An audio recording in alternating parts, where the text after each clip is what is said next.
जय हिंद सभी साथियों को। तो जितने भी मेरे भाई बहन हैं जो 60,244 में सेलेक्ट हो गए, सभी को भाई सबसे पहले शुभकामनाएं कि आप 30-40 लाख लोगों से निकल कर आए हैं और 60,000 में आपने अपनी जगह बनाई और अपने माँ बाप का सपना।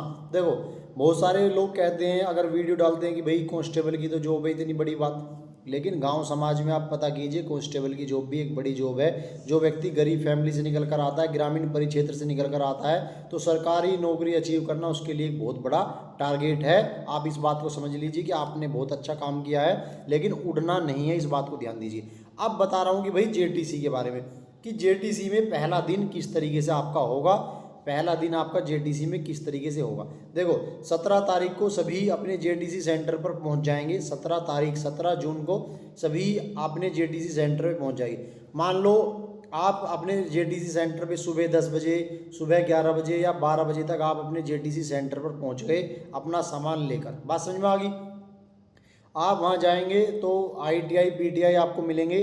पीटीआई उस्ताद आपको जो मिलेंगे वो आपको मतलब अपना बैरिक दिखा देंगे। शुरुआत में कोई नियम के हिसाब से नहीं होता, शुरुआत में कोई किसी भी बैरिक में रह सकता है, कोई किसी भी तरीके से वहाँ पे किसी भी, क्योंकि बहुत सारे बैरिक रहते हैं वहाँ पे, बहुत सारे कमरे हैं। तो मैं पहले दिन की बता रहा हूँ जेटीसी में क्या होगा। मान लो आप 12 बजे पहुँच गए तो आईटीआई पीटीआई आपको बता देंगे कि भाई ये बैरिक बने हुए हैं। दूसरी बात, वो ना भी बताएंगे, आपके बहुत सारे और भाई बहन आपको मिलेंगे, तो आप उनके साथ में भाई अपने, सबसे पहले लोग क्या देखते हैं कि अपना ज़िला देखते हैं कि जी मैं मेरठ का हूँ, मैं सहारनपुर का हूँ, तो मुझे सहारनपुर के लोगों के साथ, तो मतलब अपने पूछते हैं कि भाई तुम कहाँ से आए हो, क्योंकि आपको पता है एक ट्रेनिंग सेंटर पे कम से कम 5-6 जिलों के लोग जा रहे हैं भाई, ठीक है। तो पूछेंगे भी आप कहाँ कौन से ज़िले के हैं। तो शुरुआत में आपको ज़िले वाइज ही रखा जाएगा कि जी मेरठ से 50 लड़के हैं, बुलंदशहर से 50 लड़के हैं, भाई नोएडा से 50 लड़के हैं। तो इस तरीके से आपको ज़िले वाइज रखा जाएगा, ठीक है। तो आप किसी के साथ भी रह सकते हैं भाई, किसी के कोई से भी बेड पे आप रह सकते हैं, उसमें कोई दिक्कत नहीं है।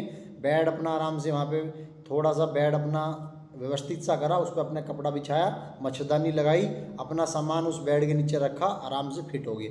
उसके बाद क्या होगा, आपसे मैस एडवांस जमा करवाया जाएगा। आपसे क्या होगा, मैस एडवांस जमा करवाया जाएगा, क्योंकि मैस एडवांस जमा होने के बाद ही आपको खाना मिलेगा, और मैस भी तभी शुरू होगा जब मैस एडवांस उनको मिल जाएगा। तो सभी जितने भी भाई जाएंगे सभी से सबसे पहले मैस एडवांस ही जमा करवाया जाएगा। आमद बाद में होती रहेगी, 1-2 दिन बाद से स्टार्ट होती है आमद। पहले दिन किसी की भी आमद नहीं होती है। आमद का मतलब ज्वाइनिंग किसी की भी नहीं होती है। तो क्या होगा, आपसे मैस एडवांस जमा करवा लेंगे। वो मैस एडवांस जमा करवाने के बाद शाम को आपको क्या है, आप अपना जो भी कपड़े वपड़े पहन रहे हैं वही, उनके बाद शाम को आपको क्या है खाने के लिए बुलाएंगे भाई, कि 6 बजे सिट्टी लगा देंगे, आप खाना खाने के लिए आ जाइए, ठीक है। क्या होगा, खाना खाने के बाद आ जाइए आप 6 बजे। तो 6:30 बजे या 7 बजे के आसपास तक आपको खाना वो खिलवा देंगे। उसके बाद आईटीआई उस्ताद आएंगे, जो आपके जेटीसी के आरटीसी के प्रभारी साहब हैं, जो इंस्पेक्टर साहब होते हैं, सब इंस्पेक्टर होते हैं, वो आएंगे, आपकी गिनती लेंगे। मतलब आपको जिले वाइज खड़ा कर दिया जाएगा, भाई मेरठ के लोग ऐसे खड़े हो जाओ, मुजफ्फरनगर के ऐसे, बुलंदशहर के, मतलब आपको क्या है ग्रुप में खड़ा कर दिया जाएगा कि भाई ये मेरठ का ग्रुप है, ये बुलंदशहर का ग्रुप है, ये फलाने ज़िले का ग्रुप है। उसके बाद ग्रुप में आप सभी को खड़ा कर दिया जाएगा। फिर उन ग्रुप में से एक एक लड़के को निकाला जाएगा।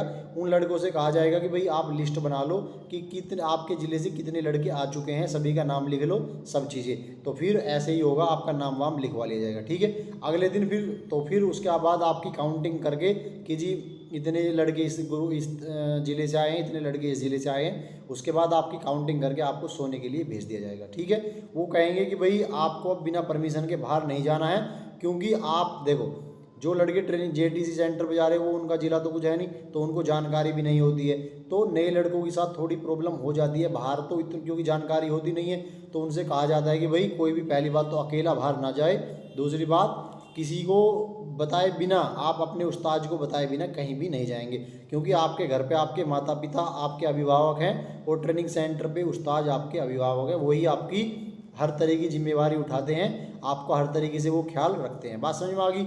उसके बाद क्या होगा, उसके बाद यही होगा भाई कि आपको ग्रुप में तो एक एक लड़के को ग्रुप का हेड बना दिया जाएगा। हेड का मतलब कोई ज़्यादा बड़ी वो नहीं है कि भाई वो हो जाएगा। हेड का मतलब कि जिम्मेवारी हो जाएगी कि वो दोनों टाइम जो है, सुबह भी काउंटिंग होती है और शाम को भी काउंटिंग होती है, तो सबको इकट्ठा करके लाएगा और काउंटिंग पूरी करवाएगा। जी हमारे यहाँ 30 हो गए, तो काउंटिंग बोल के मतलब पूरी करवा देगा कि जी हाँ हमारे लड़के पूरे हैं, कोई लड़का इधर उधर नहीं गया हुआ है, ठीक है। तो ये प्रक्रिया चलती रहेगी 1-2 दिन। उसके बाद आपकी जो जेटीसी जो आपकी फाइलें हैं, आपके आपके जनपद से जेटीसी जनपद में जाती रहेंगी और जिसकी फ़ाइल उस्ताद दोपहरी में जाएंगे पुलिस ऑफिस, वहाँ से फ़ाइल उठाकर लाएंगे, तो फाइल जिसकी आती रहेगी उसकी वो आमद करवाते रहेंगे। बात समझ में आ गई। तो इस तरीके से आपका जेटीसी का कार्य शुरू हो जाएगा। जेटीसी में कम्प्लीटली कभी कभी आपको रनिंग कराने के लिए ले जा सकते हैं या थोड़ी बहुत घास वास कटवाने के लिए ले जा सकते हैं, लेकिन जेटीसी में इस तरह की कार्रवाई ज़्यादा नहीं होती है। जेटीसी में मस्त आपको खाना पीना है, लेटना है आराम से, कुछ आपको ज़्यादा परेशानी जेटीसी में नहीं होगी। असली ट्रेनिंग जो आपकी शुरू होगी वो आरटीसी में शुरू होगी। बस जेटीसी में आपकी ज्वाइनिंग कराते रहेंगे। अगर कोई आपका कागज़ कम है तो आपसे कहेंगे कि भाई कागज़ पूरा करवाओ, आपको लोअर टी शर्ट दे देंगे। वर्दी आपको आरटीसी में मिलेगी, वर्दी आपको कब मिलेगी? आरटीसी में मिलेगी। तो इस वीडियो के माध्यम से ये चीज़ें बतानी थी। अगर अब भी कोई डाउट रह गया हो तो आप कमेंट कर सकते हैं और वीडियो को शेयर ज़्यादा से ज़्यादा करें और सब्सक्राइब भी करें भाई। ठीक है, जय हिंद।